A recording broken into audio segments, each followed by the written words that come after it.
눈을 뜨면 세상은 멈춰 있는 듯하지만 마음 한구석은 어쩐지 혼란스러운 순간들이 있습니다. 거울을 보면 얼굴은 분명 내 것이지만 그 눈빛은 어딘가 낯설게 느껴집니다. 오랫동안 사랑해온 노래는 더 이상 감동을 주지 못하고 한때 가슴을 설레게 했던 꿈들은 유치하게 느껴집니다.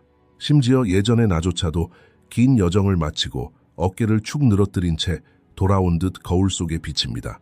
대부분의 사람들은 이런 순간을 재앙으로 받아들이고 공황 상태에 빠집니다. 과거로 돌아가고 싶어, 닫힌 문을 억지로 열고 싶어 안달합니다. 칼 융은 이 조용한 균열이 새로운 시작의 문턱이라고 말했습니다. 삶의 가장 깊고 진실한 부분이 문을 두드리기 전에 몇몇 조용한 전령들이 문턱에서 기다리고 있습니다. 만약 제가 지금부터 설명할 5가지 신호 중 적어도 2가지에 해당된다면 당신은 길을 잃은 것이 아닙니다. 오히려 당신은 마침내 자신이 있어야 할 곳으로 향하는 길을 걷기 시작한 것입니다. 영상을 끝까지 시청해 주세요. 5번째 징후는 대부분의 사람들이 수년 동안 간과하지만 알아차리는 순간 모든 것이 뒤바뀌기 때문입니다. 어느 저녁 창가에 서 있다고 상상해 보세요. 거리는 언제나 같고 가로등도 언제나 같고 바깥 세상은 평소처럼 흘러갑니다. 하지만 마음속에서는 설명할 수 없는 무언가가 꿈틀거립니다. 이름 붙일 수 없는 감정입니다. 슬픔도 아니고 불행도 아닙니다. 마치 닫힌 문 앞에 서서 그 뒤에 무엇이 있는지 모르는 것과 같은 느낌입니다. 뒤돌아갈 수는 없지만 아직 앞으로 나아갈 용기가 나지 않습니다. 대다수의 사람들은 인생에서 적어도 한 번은 이러한 문턱에 서게 됩니다. 20대 후반에, 30대 중반에 큰 상실을 겪은 후에 혹은 뚜렷한 이유 없이 이러한 조용한 각성을 경험하는 사람들도 있습니다. 융은 이러한 영혼의 문턱 순간을 질병이 아니라 심오한 각성으로 보았습니다. 그에 따르면 내면의 불안감은 삶이 당신을 위해 놓은 덫이 아닙니다. 삶이 당신에게 건네는 초대장과 같습니다. 우리 대부분은 인생의 전반부를 타인의 말에 의지하며 살아갑니다. 어머니의 꿈, 아버지의 자부심, 주변 사람들이 칭찬하는 길, 우리는 늘 그들이 그려놓은 길을 따라 걸었습니다. 마땅히 되어야 할 사람처럼 보였고 옳다고 여겨지는 발걸음을 내디뎠습니다. 어느 정도까지는 순조로웠고 삶은 매끄럽게 흘러가는 듯 했습니다. 그러던 어느 날 당신은 눈을 떴습니다. 가진 것을 세어보니 모든 것이 제자리에 있었습니다. 직장도 있고 집도 있고 어쩌면 사랑하는 사람들도 있었을 겁니다. 하지만 가슴 한가운데에는 누구에게도 말할 수 없는 공허함이 자라나고 있었습니다. 사실 그 공허함은 단순한 공허함이 아니었습니다. 그것은 당신이 수년 동안 침묵시켜온 목소리였습니다. 융은 영혼이 어느 정도 성숙해지면 타인이 입혀준 옷을 벗어던지고 싶어 한다고 말했습니다. 그리고 그 옷이 남아있는 한 몸은 불안해집니다. 수면 패턴에서 식욕에서 이러한 불안함을 느끼게 됩니다. 예전에는 충분했던 것들이 더 이상 충분하지 않게 느껴지는 이상한 순간들에 그것을 알아차리게 됩니다. 원인은 외부에 있는 것이 아닙니다. 원인은 바로 당신 내면에서 무언가가 깨어나기 시작하는 데 있습니다. 그리고 바로 이 순간이 매우 중요한 전환점입니다. 대부분의 사람들은 이러한 각성을 느끼자마자 억누릅니다. 더 열심히 일하고, 더 즐겁게 지내고, 더 많은 사람들과 어울리려 합니다. 공허함을 채우기 위해 삶에 무언가를 더하기 시작합니다. 새 휴대폰, 새로운 관계, 새로운 휴가, 휴가 후에 새로운 후회 등. 하지만 그 공허함은 채워야 할 곳이 아닙니다.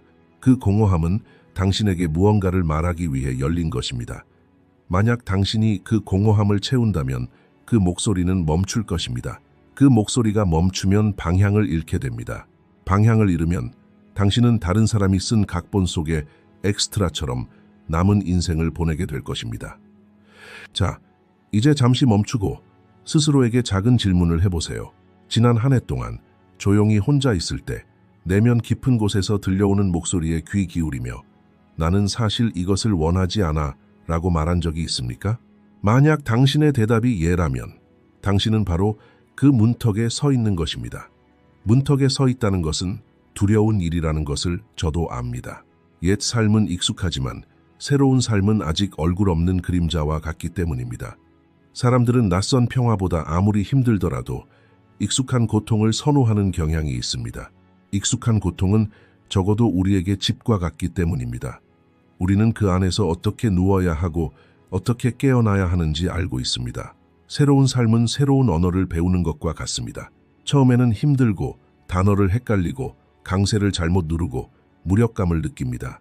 하지만 어느 날 그 언어로 꿈을 꾸기 시작합니다. 당신 삶에서 가장 아름다운 순간은 바로 그 꿈이 시작되는 곳에서 당신을 기다리고 있습니다. 융에 따르면 영혼은 결코 당신을 강요하지 않습니다. 단지 신호를 보낼 뿐입니다. 갑작스러운 슬픔, 그날따라 귓가에 맴도는 옛 노래, 몇 년 만에 꿈에 나타난 사람, 책 첫 페이지에 있는 문장, 이 모든 것은 우연이 아닙니다. 잃어버린 지도의 작은 조각들이 당신에게 떨어진 것입니다. 만약 당신이 이 조각들을 모으지 않는다면 지도는 불완전한 채로 남을 것입니다. 불완전한 지도를 들고 길을 나서는 모든 사람처럼 당신도 길을 잃게 될 것입니다. 몇 년 동안 머릿속에 맴돌던 노래를 틀었다가 첫 번째 후렴구가 나오기도 전에 꺼버린 적 있으신가요? 가사도, 멜로디도, 심지어 목소리까지 예전과 똑같은데 말이죠. 마음속 어딘가에서 더 이상 그 소리에 반응하지 않는 것 같습니다. 마치 노래가 나를 알아보고 나도 노래를 알아보지만 둘 사이에 유리 칸막이가 놓인 것 같은 느낌이죠. 칼 융은 바로 이런 조용한 소외감에서 첫 징후가 시작된다고 설명했습니다. 늘 익숙했던 삶의 일부가 갑자기 멈춰버리는 듯한 느낌. 마치 한밤중에 불 켜진 집처럼 말이죠. 문은 내 것이고 열쇠도 내 손에 있지만 안은 마치 다른 사람의 집처럼 느껴집니다. 거울을 보면 얼굴은 알아보지만 눈빛은 낯설게 느껴집니다. 문장을 만들어 보지만 단어는 맞지만 소리는 마치 멀리서 들려오는 라디오 소리처럼 들립니다. 대부분의 사람들은 이런 느낌을 일시적인 슬럼프라고 생각합니다. 피로, 계절, 날씨 변화 때문이라고 여깁니다. 칼 융에 따르면 당신 내면에서 일어나는 일은 훨씬 더 심오합니다. 삶은 이제 당신에게 다른 무언가를 요구하고 있으며 이를 표현하기 위해서는 먼저 과거의 언어를 깨뜨려야 합니다. 잠시 눈을 감고 지난 6개월을 천천히 되짚어 보세요. 어떤 식탁에서 당신의 목소리가 부자연스럽게 들렸나요? 웃음이 터져 나온 후 아무도 알아채지 못한 채 설명할 수 없는 슬픔이 스며든 순간은 언제였나요? 파티에서 돌아온 후 욕실에서 세수를 하면서 거울 속 자신의 모습을 필요 이상으로 오래 바라보고 있었던 적은 없었나요? 이러한 작은 순간들은 우연이 아닙니다. 그것들은 당신의 영혼이 당신만을 위해 아무도 보지 못한 채 당신의 식탁에 조용히 남겨둔 쪽지입니다. 옛 삶이 너무 답답하게 느껴지기 시작하는 첫 번째 신호는 마치 복도를 스쳐 지나가는 가벼운 발소리와 같습니다. 그 소리를 듣기 위해서는 그저 멈춰 서서 당신이 얼마나 시끄러운 삶을 살고 있는지 알아차리면 됩니다. 답답함은 항상 압도적인 감정으로 나타나는 것은 아닙니다. 종종 형언할 수 없는 낯설음으로 나타나기도 합니다. 사랑하는 사람이 이야기를 하는데 남들이 웃는 곳에서 당신은 혼자 웃습니다. 몇 년째 손꼽아 기다리던 휴가가 드디어 왔습니다. 하지만 목적지를 즐기기는커녕 호텔 발코니에서 바다를 바라보며 왜 여기에 왔는지 자문합니다. 생일날 선물을 열어보는데 얼굴에 억지로 미소를 짓고 있었다는 사실을 깨닫습니다. 그리고 그 순간 사진이 찍히고 그 미소는 그대로 굳어버립니다. 그 가짜 미소는 당신 안에서 깨어나는 자아의 첫 번째 조용한 불평입니다. 융은 영혼이 성숙해지면 겉으로는 아무것도 변하지 않은 것처럼 보일지라도 내면 세계에서는 거대한 변화가 시작된다고 말했습니다. 예전에 사랑했던 사람들은 낡은 선물처럼 선반 위에 놓여 있습니다. 옛 꿈들은 어린 시절 그린 그림처럼 순수해 보이지만 그만큼 부족해 보입니다. 예전의 당신은 여전히 그곳에 있습니다. 내면의 새로운 당신은 그 옛 모습을 애틋하지만 거리를 두고 바라보며 닿지 않고 스쳐 지나갑니다. 그렇다면 왜 우리는 이러한 억압을 이렇게 늦게 알아차리는 걸까요? 인간의 뇌는 습관을 사랑하기 때문입니다. 아침에 같은 길을 걷고 저녁에 같은 채널을 보고 주말에 같은 장소에 가는 것은 안정감을 줍니다. 이 안정감은 거짓이지만 달콤합니다. 사람들은 종종 쓴 진실보다 달콤한 거짓을 택합니다. 답답함을 느끼는 순간 작은 두려움이 문을 두드리기 시작합니다. 이 삶이 더 이상 내게 맞지 않는다면 새로운 삶은 어디에서 올까? 이 질문은 당신을 얼어붙게 만듭니다. 답은 불확실합니다. 불확실성은 두려움을 불러일으킵니다. 그리고 두려움은 사람들을 옛것에 더욱 단단히 매달리게 합니다. 아이러니하게도 더 단단히 매달릴수록 답답함은 더욱 커집니다. 내면의 성장은 당신의 허락을 기다리지 않기 때문입니다. 당신이 무시하더라도 그것은 어떻게든 자신의 목소리를 내려고 합니다. 수면 패턴이 흐트러지고 식욕이 이상해지고 이유 없는 두통이 시작됩니다. 아직 어두울 때 아무 이유 없이 아침 일찍 깨어납니다. 몸이 말로 표현할 수 없는 것을 말하기 시작합니다. 몸이 보내는 신호는 종종 영혼에 번역되지 않은 편지입니다. 인생의 한 장이 마무리될 때 저지를 수 있는 가장 큰 실수는 그 마무리를 거부하는 것입니다. 끝난 관계를 억지로 유지하려 하거나 더 이상 흥미를 느끼지 못하는 직장에 매달리려 하거나 자연스럽게 멀어지는 우정을 예전처럼 유지하려 애쓰는 것. 이 모든 것은 흐르는 강물에 조약돌을 던지는 것과 같습니다. 돌멩이는 잠시 공중에 떠 있다가 물에 떨어지지만 강물은 계속 흐릅니다. 흐름은 변하지 않습니다. 단지 당신이 지칠 뿐입니다. 종이에 숨이 막히는 순간들, 마음이 아플 때 마주치는 얼굴들, 거짓말쟁이처럼 느껴지는 말들을 적어보세요. 그리고 그 종이를 존중하는 마음으로 바라보세요. 그 목록은 단순한 목록이 아니라 당신의 새로운 장을 위한 첫 번째 초안 지도이기 때문입니다. 당신의 옛 모습은 그곳에서 끝납니다. 악의가 아니라 자연스러운 계절의 변화처럼 말입니다. 잎을 떨어뜨리는 나무는 죽는 것이 아니라 겨울을 준비하는 것입니다. 당신의 새로운 모습은 문 뒤에서 당신이 한 걸음 내딛고 숨을 한 번 더 들이쉬고 용기를 내어 깨어나기를 기다리고 있습니다. 다음으로 대부분의 사람들이 평생 동안 오해하는 두 번째 신호가 있습니다. 그 신호는 당신이 두려워하는 단어가 사실은 변장한 보상이라는 것을 보여줄 것입니다. 금요일 저녁 소파에 앉아 있습니다. 8시가 넘었고 바깥은 분주하지만 안에서는 숨소리만 들립니다. 휴대폰을 확인해 보니 아무도 전화하지 않았습니다. 소셜미디어를 열어보니 모두 어딘가에 있고 술을 마시고 웃고 사진을 찍고 있습니다. 예전에는 이런 모습을 보면 마음이 무거웠습니다. 집에 있는 게 싫어서 마지못해 단체 메시지를 보내거나 모임에 참여하곤 했습니다. 문을 잠그는 것조차 두려웠죠. 하지만 오늘은 다릅니다. 이상하게도 어쩌면 부끄러울 정도로 아무도 전화하지 않은 것이 오히려 만족스럽습니다. 차를 다시 데우고 창문을 살짝 열고 음악 소리를 가사가 거의 들리지 않을 정도로 줄입니다. 아직은 설명할 수 없는 평온함이 마음속에 퍼져나갑니다. 칼 융의 말처럼 그 순간 오랫동안 닫혀있던 마음속 방이 살짝 열리는 듯합니다. 외로움이 더 이상 당신을 괴롭히지 않는 그날 저녁은 인생의 새로운 장을 알리는 두 번째 조용한 전조가 온 것을 의미합니다. 대부분의 사람들은 외로움을 결핍으로 느낍니다. 그들은 나는 사랑받지 못하고 아무도 나를 부르지 않고 잊혀졌다 라고 생각합니다. 그들은 외로움을 마치 낙인처럼 마음속에 품고 다닙니다. 칼 융은 이를 다르게 묘사했습니다. 고독은 겉으로는 텅 비어 보이는 공간이지만 그 안에는 식탁이 차려져 있고 촛불이 켜져 있으며 여분의 접시가 놓여 있습니다.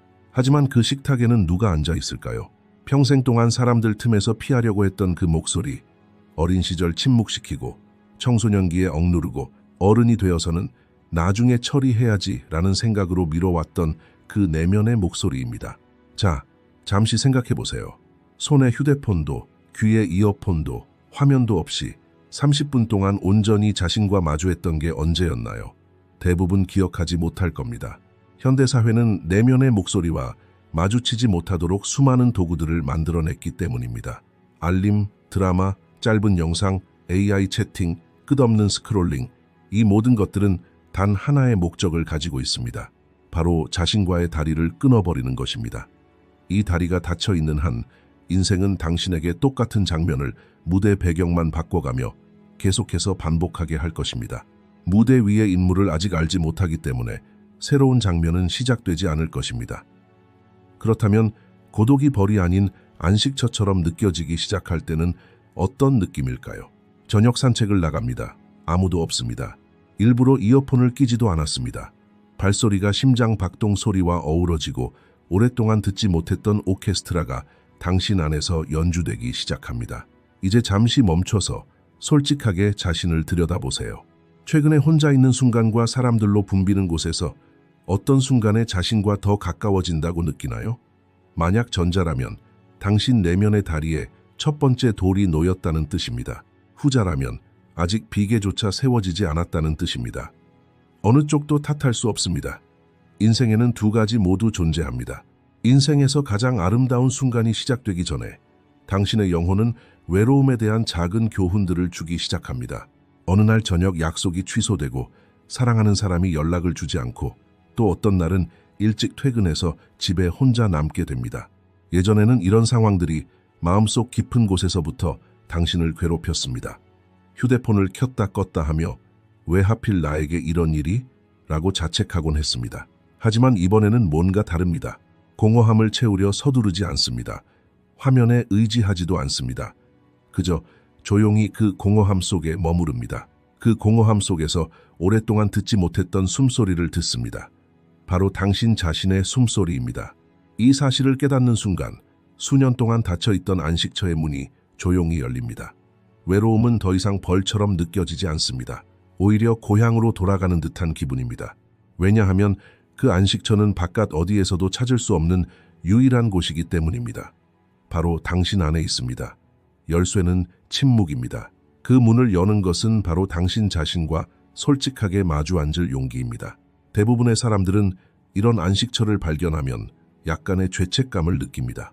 내가 얼마나 이기적이었는지, 아무와도 이야기하고 싶지 않아 라고 생각하며 휴대전화를 무음으로 설정하고는 곧바로 스스로를 책망합니다. 하지만 이것은 이기심이 아닙니다. 일종의 내면의 성찰입니다. 진정으로 다른 사람에게 시간을 할애하려면 먼저 자신에게 시간을 할애해야 합니다. 지친 마음은 다른 마음을 위한 자리를 마련할 수 없습니다. 먼저 자신의 우물에서 물을 마셔야 합니다. 그런 다음 다른 사람에게 한 잔을 내어줄 수 있습니다. 마른 우물에서 물을 줄 수는 없습니다. 게다가 그렇게 하려고 할수록 주는 것은 더욱 맛없어질 뿐입니다. 외로움을 안식처로 바꾸는 것은 다른 사람들과 거리를 두는 것이 아닙니다. 자신에게 더 가까워질수록 다른 사람들과 진정으로 거리를 두게 됩니다. 그리고 이러한 친밀함은 인생의 새로운 장을 여는 서막입니다. 최근 고독에 대한 관점이 바뀌었다면 댓글에 바뀌었다 라는 한 단어로 남겨주세요. 그 단어를 쓰는 것만으로도 당신 내면의 성소에 인사를 건네는 것이 될 것입니다. 어느 오후 지하철에 타고 있습니다. 객차는 사람들로 가득 차 있고 모두들 휴대폰만 들여다보고 있죠. 당신은 창가에 기대어 서 있습니다. 맞은편에 앉은 낯선 사람의 향수 냄새가 희미하게 코끝에 스며듭니다.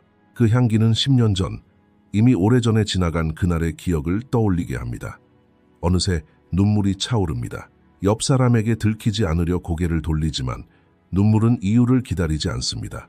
또는 어느 저녁 길을 걷다가 몇 년 전에 들었던 노래의 한 소절이 귓가에 맴돕니다. 그 소절을 잊었다고 생각했는데 의식은 잊었지만 몸은 잊지 않았습니다. 등이 떨리고 익숙하지만 오랫동안 잊고 있었던 감정이 속에서 뭉쳐지며 잊었다고 생각했던 장면이 갑자기 눈앞에 스쳐 지나갑니다. 칼 융은 성숙의 특정 순간에 영혼은 생각과는 달리 오래된 상처를 아물게 하는 대신 다시 벌린다고 말했습니다. 그리고 이 상처의 재발견은 우연이 아닙니다. 이 재개방은 인생의 새로운 장을 준비하는 가장 조용하면서도 가장 중요한 단계입니다. 많은 사람들이 몇 년 전에 겪었던 고통을 극복했다고 생각합니다. 날들이 쌓이고 달들이 쌓이고 몇 년이 더해집니다. 겉으로는 완전히 닫혔고 이제는 그 위에 깔개까지 씌워졌습니다. 하지만 그 아래 상처는 마치 수년 동안 열리지 않고 존재조차 잊힌 여행 가방처럼 여전히 남아 있습니다. 감히 열어보지 못해 자물쇠는 녹슬었습니다. 그러던 어느 날 어떤 일이 일어납니다. 우연의 일치, 한 얼굴, 한 문장, 어떤 냄새, 그리고 그 녹슨 자물쇠가 가벼운 손길 한 번에 갈라집니다. 여행 가방이 저절로 열립니다. 접혀 있고 누렇게 변색된 편지가 나옵니다. 편지는 오늘로 보내졌지만 날짜는 아주 오래전입니다. 이 편지를 읽기 시작하는 순간 견딜 수 없게 됩니다. 난 오래전에 이 상처를 닫았는데 당신은 놀라며 말합니다. 이렇게 오랜 시간이 지났는데 아직도 나에게 영향을 미치고 있는 걸까? 당신은 약간 화가 나서 스스로에게 묻습니다. 지난 몇 년간 해온 모든 노력이 헛수고처럼 느껴질 수 있습니다. 하지만 칼 융이 전하고자 하는 메시지는 훨씬 더 미묘합니다. 그 그 상처가 다시 당신에게 돌아오는 것이 아닙니다. 그 상처는 이제야 비로소 제대로 된 방식으로 당신에게 다가오는 것입니다. 처음 그 고통을 겪었을 때는 그저 살아남는데 급급했기 때문입니다. 그 고통을 온전히 감내할 시간도, 힘도, 준비도 없었습니다. 너무 어렸을 수도 있고, 너무 지쳤을 수도 있고, 곁에서 지지해줄 사람이 없었을 수도 있습니다. 그래서 당신은 할 수 있는 유일한 일을 했습니다. 그 고통을 상자에 담아 선반 위에 올려놓고 삶을 계속 살아가는 것이었습니다. 당시에는 그것이 도피가 아니라 생존 전략이었습니다. 세월이 흘렀습니다. 당신의 등은 단단해졌고 당신 안의 사람은 성장하고 강해졌으며 때로는 부서지고 때로는 치유되었습니다. 생각해보세요. 부러진 뼈가 잘못 붙으면 의사는 다시 부러뜨려야 합니다. 이것은 벌이 아닙니다. 이것이 제대로 치유되는 유일한 방법입니다. 오랜 시간이 지나 옛 상처가 다시 벌어지는 것도 정확히 그런 과정입니다. 당신 안에서 잘못 닫혀버린 무언가는 다시 열려야만 제대로 치유될 수 있습니다. 이것은 삶이 당신을 가지고 노는 게임이 아닙니다. 삶이 당신을 위해 하는 치유 과정입니다. 물론 아플 겁니다. 하지만 결국에는 이전보다 더 강하고 바르게 정렬된 내면의 자리를 만들어줄 것입니다. 그 후에는 오랫동안 잘못된 자세로 뼈를 지탱해온 어깨의 고통에서 벗어날 수 있을 것입니다. 자, 잠시 멈춰서 솔직하게 자신을 들여다보세요. 최근 몇 달 동안 어쩌면 동시에 설명할 수 없이 떠오른 오래된 기억은 무엇인가요? 몇 년 동안 꿈에 나타나지 않았던 옛 이름이 지난주에 갑자기 떠올랐나요? 잊었다고 생각했던 문장이 저절로 입에서 튀어나왔는데 실제로 말하기 전까지는 내가 그 말을 할 줄도 몰랐나요? 이 모든 것은 당신의 영혼이 문 앞에 조용히 남겨둔 쪽지입니다. 그 문들은 당신의 것입니다. 당신이 노크하지 않으면 안에서 기다리는 손님은 떠나지 않을 것입니다. 그저 더 조용하고 깊은 곳에서 기다릴 뿐입니다. 그리고 그들이 기다리는 동안 마치 가구처럼 당신 삶의 한 구석에 은밀하게 무게를 실어 놓을 것입니다. 오래된 상처가 다시 벌어질 때 서둘러 닫으려 하지 마세요. 저항하기보다는 상처가 앉을 수 있도록 허락하세요. 상처 맞은편에 앉아 눈을 마주치고 부드럽게 물어보세요. 무슨 말을 하러 온 거니? 이 모든 세월이 흐른 후 내게 무엇을 말하고 싶은 거니? 답은 종종 예상치 못한 곳에서 옵니다.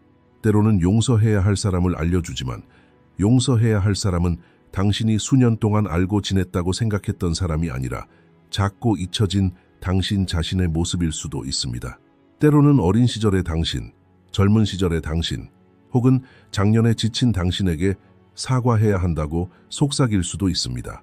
때로는 몇 년 전에는 차마 말하지 못했던 그 한 문장을 말할 용기를 줄 수도 있습니다. 그 말을 하는 순간 무언가가 가벼워집니다. 수년 동안 어깨에 짊어지고 있던 이름 없는 짐이 땅으로 떨어집니다. 아마도 당신은 인생에서 처음으로 숨이 가슴 깊숙이 가라앉는 것을 느낄 것입니다. 칼 융이 말한 심오한 치유는 영웅주의가 아닙니다. 그것은 파괴에 순응하는 능력입니다. 상처가 말할 때 귀 기울일 수 있는 사람이야말로 삶의 새로운 장을 열 준비가 된 사람입니다. 화면에는 여전히 단체 채팅방이 남아 있습니다. 이름은 익숙하지만 마지막 메시지 날짜는 몇 년 전입니다. 아는 사람이지만 누가 마지막으로 전화를 걸었는지 기억나지 않습니다. 친구의 생일에는 이모티콘 하나만 화면에 스쳐 지나가고 그 후로 1년 동안 깊은 침묵이 이어집니다. 예전에는 이런 공백들이 당신을 괴롭혔습니다. 휴대폰을 집어들고 삭제된 문장들을 입력하며 우리는 왜 이렇게 되었을까라고 몇 시간이고 괴로워했습니다. 내가 무슨 말을 했나, 뭔가를 잊었나, 상처를 줬나, 상처받지 않았다고 생각했지만 사실은 상처받았나. 이런 생각들이 한밤중까지 계속되었지만 아무런 답도 찾지 못했습니다. 그런데 어느 날 똑같은 침묵이 다시 찾아옵니다. 이상하게도 마음은 아프지 않습니다. 마치 가을에 나뭇잎이 떨어지는 것을 지켜보듯 그저 일어난 일을 차분히 받아들입니다. 칼 융에 따르면 이러한 침묵의 수용은 인생의 새로운 장이 시작됨을 알리는 네 번째 신호입니다. 누군가 떠나가는 모습을 화내지 않고 바라볼 수 있는 사람은 인생의 흐름을 이해한 사람입니다. 자, 잠시 눈을 감고 기차역에 있다고 상상해 보세요. 기차에 오르고 긴 여정이 시작됩니다. 몇몇 승객들이 당신과 같은 칸에 앉습니다. 함께 차를 마시고 창밖을 바라보며 말없이 시간을 보내고 때로는 웃고 때로는 불평하기도 합니다. 마치 몇 년 동안 함께 여행해 온 것처럼 당신과 그들 사이에 일종의 동반자 관계가 형성됩니다. 마침내 역에 도착합니다. 승객들은 자리에서 일어나 짐을 챙기고 문으로 향합니다. 어쩌면 당신에게 미소를 지을지도 모르고 미소 없이 내릴지도 모릅니다. 당신은 그들에게 화를 내지 않습니다. 왜냐하면 당신은 알고 있기 때문입니다. 그곳은 그들의 정류장이었지 당신의 정류장이 아니었습니다. 기차는 덜컹거리며 나아가고 그 두 자리는 한동안 비어 있습니다. 그리고 다음 역에 도착하면 다른 누군가가 와서 그 자리에 앉습니다. 인생도 이와 같습니다. 어떤 사람들은 당신 인생의 특정 시기를 함께하는 승객입니다. 그들은 당신의 고등학교 시절을 함께하고 그러다 결국 내립니다. 직장생활 초반에는 함께하지만 시간이 지나면 다른 문으로 떠나가는 사람들이 있습니다. 20대 초반에 매주 보던 사람이 30대 중반에는 1년에 한 번 정도만 연락할 수도 있죠. 하지만 이건 상실이 아닙니다. 자연의 섭리일 뿐입니다. 융은 인간관계를 계절의 변화에 비유했습니다. 봄과 같은 관계는 짧고 찬란하며 꽃봉오리처럼 피어나 바람에 흩날리듯 금세 시들어버립니다. 여름과 같은 관계는 따뜻하고 오래 지속되며 가장 아름다운 추억을 남깁니다. 가을과 같은 관계는 애틋하지만 깊고 나뭇잎 색깔처럼 천천히 숙성되다가 조용히 사라집니다. 겨울과 같은 관계는 조용하고 충실하며 눈에 띄지 않지만 추운 밤에는 언제나 곁에 있어줍니다. 각 계절에는 그 계절에 맞는 사람들이 있고 각 계절에는 끝이 있습니다. 여름에 꽃을 피운 식물이 겨울에 살아남을 필요는 없습니다. 그것이 바로 식물의 본성입니다. 식물에게 화를 낼 수도 없고 배신했다고 말할 수도 없습니다. 식물은 본성이 허락하는 동안만 당신 곁에 머물렀을 뿐이니까요. 사람과의 관계도 마찬가지입니다. 어떤 사람들은 한 계절 동안 당신과 함께 걷다가 적도를 떠나는 새처럼 다른 기후를 찾아 떠나갑니다. 계절이 끝나면 고집하는 것은 자연의 법칙을 거스르는 일입니다. 저항할 수는 있겠지만 결국 자신의 피로만 더할 뿐입니다. 잠시 멈춰서서 조용히 스스로에게 물어보세요. 지난 한 해 동안 당신의 삶에서 조용히 떠나간 사람들은 누구였습니까? 마음속으로 그들의 이름을 하나씩 떠올려 보세요. 그들을 볼 때 진심으로 원망하는 마음이 드나요? 아니면 이미 오래전에 서로의 길이 갈라졌다는 것을 알고 있었나요? 대개는 후자일 것입니다. 관계는 이미 끝났습니다. 단지 아직 묻히지 않았을 뿐입니다. 죽은 관계를 억지로 유지하려 애쓰는 사람은 자신의 에너지마저 소모합니다. 매일 아침 그 관계를 지키며 숨조차 제대로 쉬지 못하는 것처럼 말입니다. 놓아주는 것은 생각처럼 배신이 아닌 경우가 많습니다. 놓아주는 것은 존중입니다. 자신의 성장과 상대방의 여정을 존중하는 것입니다. 관계를 끝내는 것은 때로는 그 사람을 부정적으로 기억하지 않기 위한 배려일 수도 있습니다. 융이 말하려는 요점은 사실 매우 간단합니다. 사람이 내면에서 변화하면 그 변화를 반영하는 외부 관계 또한 변화해야 한다는 것입니다. 예전에 당신을 둘러싸고 형성되었던 환경은 새로운 당신의 진동을 유지할 수 없습니다. 어떤 사람들은 당신에게 적응하고 당신과 함께 성장하며 관계는 새로운 차원으로 발전합니다. 이런 관계는 드물고 소중하며 지켜야 합니다. 하지만 어떤 사람들은 당신의 예전 모습들은 사랑해왔습니다. 그들은 변화를 환영하지 않으며 오히려 당신이 예전 모습으로 돌아가기를 내심 바랍니다. 당신이 변함으로써 그들이 익숙했던 환경이 깨졌기 때문입니다. 그들에게 사랑은 당신의 성장이 아닌 당신의 안정에 달려 있었습니다. 이것은 고통스러운 진실이지만 사실입니다. 지금까지 당신이 본 4가지 징후는 문을 열어준 것이었습니다. 5번째 징후는 그 문 뒤에서 수년 동안 당신을 기다려온 사람이 누구인지 보여줄 것입니다. 어느 날 저녁, 부엌에서 설거지를 하고 있습니다. 손에 묻은 비눗물, 물방울 떨어지는 소리, 창문으로 새어 들어오는 희미한 불빛, 모든 것이 익숙합니다. 그때 갑자기 예상치 못하게 마음속에서 무언가가 꿈틀거립니다. 어떤 말도 아니고 꿈도 아닙니다. 결심이라고도 할 수 없습니다. 그저 끌림에 가깝습니다.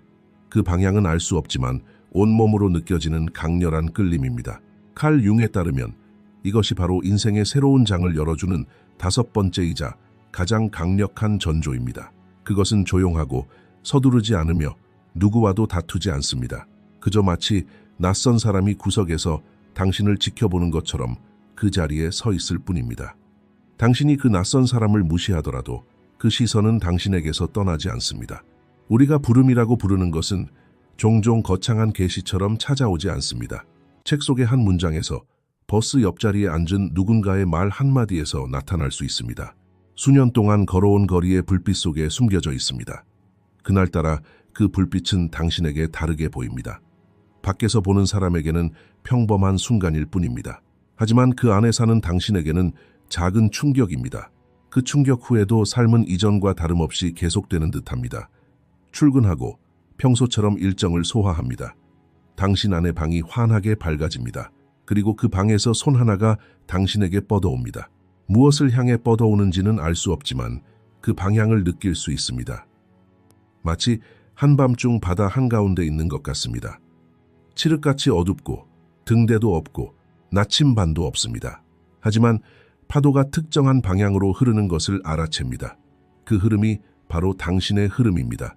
그 부름은 그런 파도와 같습니다. 처음에는 부드럽게, 그 다음에는 끈질기게, 마침내 보이지 않는 해류처럼 당신을 이끌어갑니다. 대부분의 사람들은 이 부름을 들으면 곧바로 이성에 의지합니다.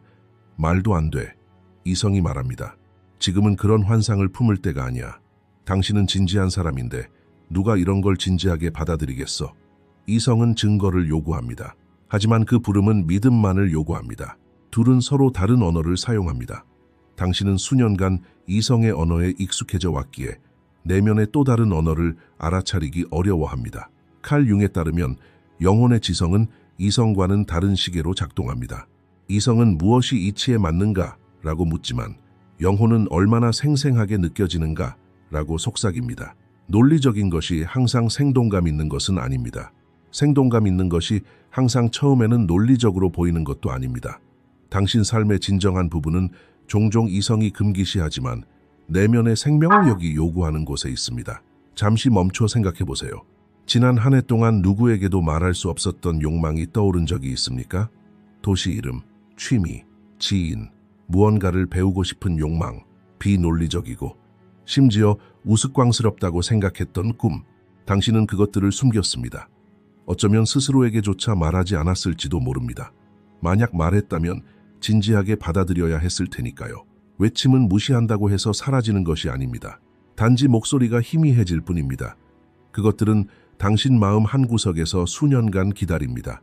대부분의 사람들은 인생의 마지막 순간에 자신이 한 일보다 하지 않은 일에 대해 가장 큰 후회를 느낍니다. 무언가 나를 불렀지만 나는 듣지 못했다라는 말은 전 세계 노인들의 베개 위에 조용히 맺힌 눈물과 같습니다. 겉으로 보기에 아무리 성공해 보여도 내면의 부름에 응답하지 않은 삶은 그 주인의 눈에는 미완성 편지와 같습니다. 여기에는 아름다운 진실이 있습니다. 부름에 응답하는 순간 삶은 방향을 바꿉니다. 모든 것을 하룻밤 사이에 바꿀 필요는 없습니다. 전화를 걸고 책을 펼치고 누군가에게 도와주시겠어요? 라고 묻고 강좌의 첫 수업에 참석하는 것만으로도 충분합니다. 그 작은 첫걸음이 바로 부름에 대한 첫 번째 응답입니다. 그리고 그 부름은 아주 효과적으로 당신의 한 걸음을 100걸음으로 늘려줍니다. 거창한 것을 요구하는 것이 아닙니다. 단 하나의 행동만을 기대합니다. 이제 스스로에게 물어보세요. 만약 이 영상이 여기서 끝나고 당신의 삶에 아무런 변화도 없었다면 5년 후 돌아봤을 때 어떤 행동을 하지 않은 것을 가장 후회할까요? 그 질문에 답하는 순간 당신 내면의 목소리는 이미 하고 싶었던 말을 속삭였습니다.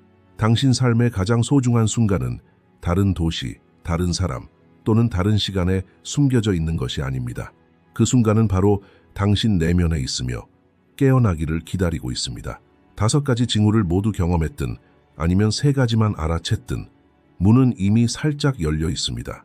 이제 그 문턱을 넘는 것은 당신에게 달려 있습니다.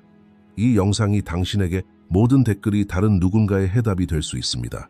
칼 융의 가르침을 통해 내면의 세계로 여행을 떠나고 싶다면 저희 채널을 구독하고 알림을 켜주세요. 재정적으로 후원하고 싶으시다면 가입 버튼을 통해 멤버십에 가입하실 수 있습니다. 감사합니다.